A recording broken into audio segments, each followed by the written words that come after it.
Senator Scott is recognized from South Carolina. Thank you, Mr. Chairman, and thank you for holding this very important hearing. I will say that my colleagues to the left have had a number of opportunities to ask questions of nominees before this committee that had nothing to do with the issues of this committee so many times that I can't even remember the number of times I've had to sit through banking hearing hour after hour listening to folks go on about things that have nothing to do with this committee.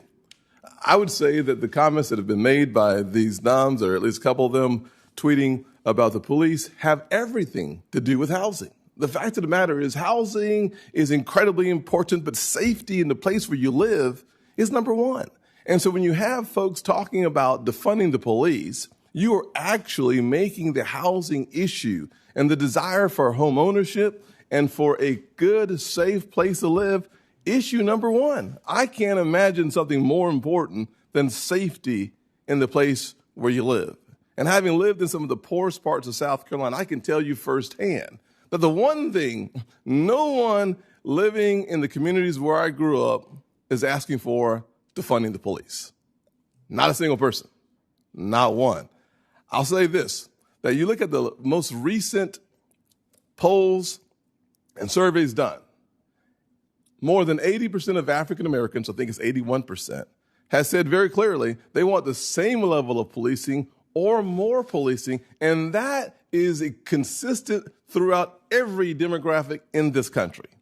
And so while we can make this into a political issue, this is an issue that impacts real people in real places that feel insecure and unsure about where they live, and they want the same dignity and respect where they live.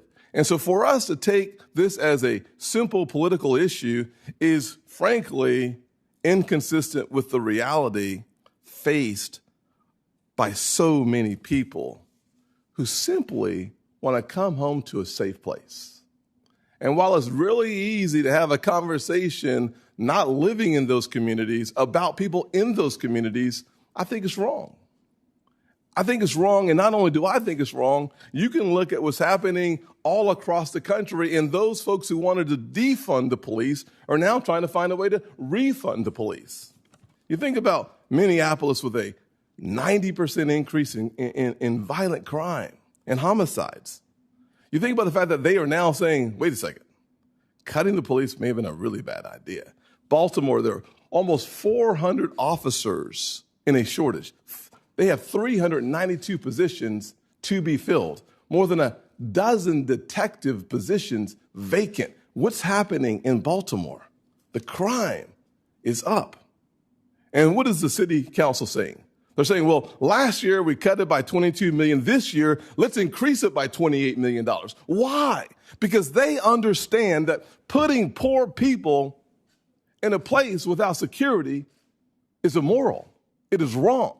And so for us to have this conversation as if it's just a conversation because we are sitting in one of the safest places in the United States is ridiculous, in my opinion. We should take serious our words. We can actually lead people to more violent activities because when leaders say something, people listen.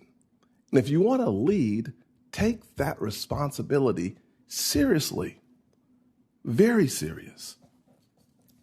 Think about New York City just elected a new person who said, you're not defunding my police.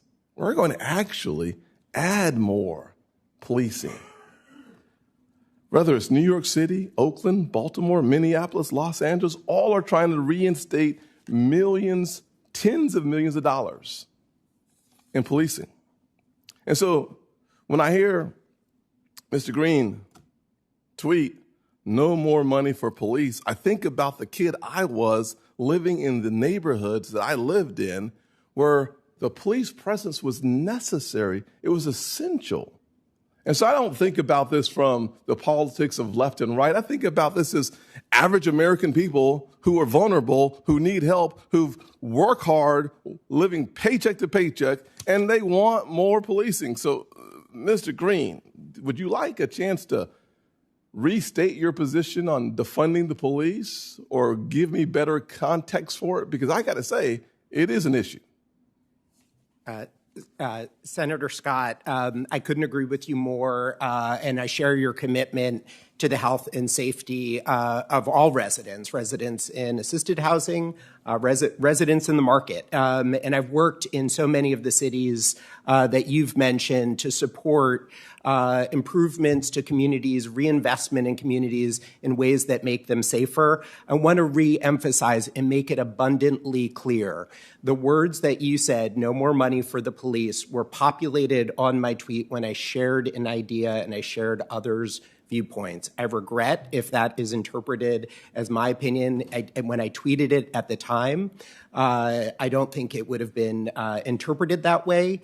And I also don't think about this as the politics of left and right. As I said, one of my priorities, actually my number one priority, if I was fortunate enough to be confirmed, would be to harness the incredible talent at the Office of Policy Development and Research to better understand the needs and priorities of people and communities on the ground. So thank you so much for your commitment, and it's a commitment I share.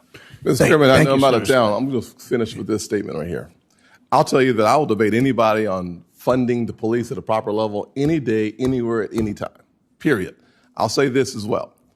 The reality of this is simply, as I work through police reform and I think about the issues and the comments made by so many people who have the advantage of sitting comfortably in a place, talking to others through their accounts, I think about those people who are literally desperately looking for leadership because for them, it's about life and death. It's not about politics. It's about life and death. And I take that seriously because I've been in those positions.